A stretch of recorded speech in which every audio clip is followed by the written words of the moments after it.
Okay, you should not have hidden agendas in handling the conflicts. Sometimes we have hidden agendas. What is the hidden agenda?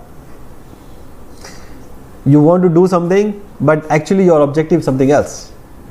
So to create a conflict, you may create conflicts because you may want to follow certain hidden agendas which are not clear to both the parties, other party. So how will they follow if you have a hidden agenda? Because whatever they are doing, they don't know, correct? They don't know what is your agenda, what is your objective.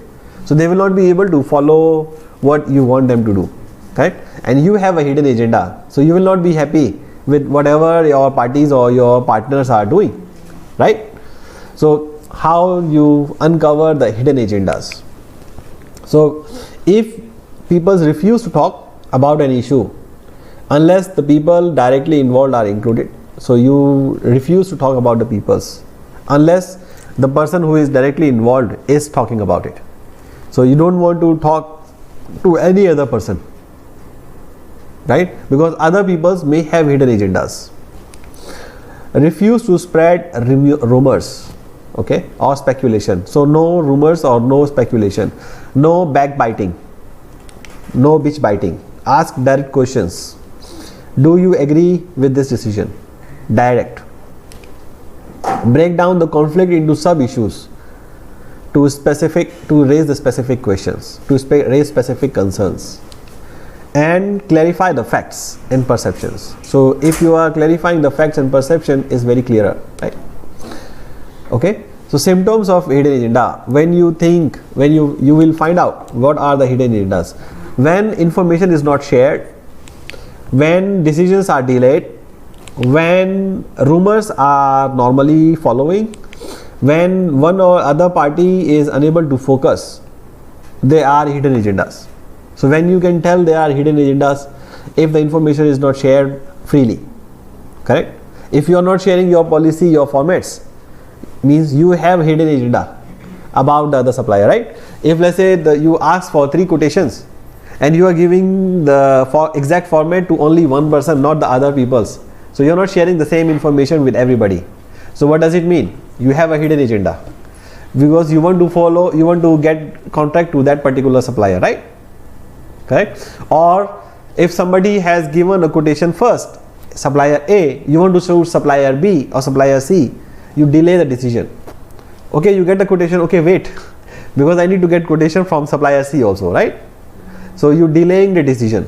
Even though he is not giving you the quotation, you still want to wait for him because you want to favor him.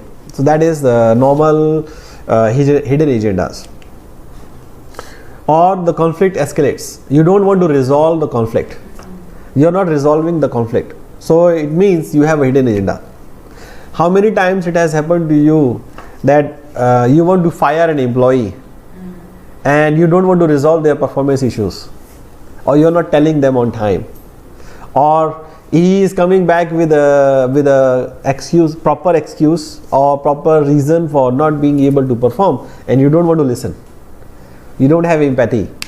Means you are increasing the conflict. You are escalating the conflict to a higher level until the time you give him first warning, second warning, third warning. Do you do that? Sometime, right? Because you want to fire the person, right? So you create a conflict, or you escalate the conflict deliberately, so that it leads you to the situation where you can fire him easily, right? Or the person leave by himself. So that is a hidden agenda, right? Employee don't know, or other people don't know about it, but only you knows. So there is a hidden agenda. Or sometimes even employees does it. They deliberately create situations where the management need to fire them, or the management asks, okay, please go. Correct? If I want to be fired, I will create conflicts with my bosses. I will not follow their situation. I will do something wrong deliberately, right? And if they want to resolve the conflict, I don't want to do it because I have no intention of resolving the conflict. So sometimes it works in this way. So if the conflict is not getting resolved, keep on increasing, it does mean that there is a hidden agenda from either party. Okay, and agreements are not carried out, means the conflict escalates. Okay, so that is resolving the conflict. How we resolve conflicts? By detaching your responsibility, right? By what else? I forgot already. What are the three things? Identifying the hidden agendas, right? Handling the key angry person, detaching your responsibility, and de-escalating emotions. So these are the 4 methods of dealing with the conflicts, right? So now let us see how we give negative feedbacks. Have you given negative feedbacks to employees or to anybody else or to your suppliers? Or you just complain?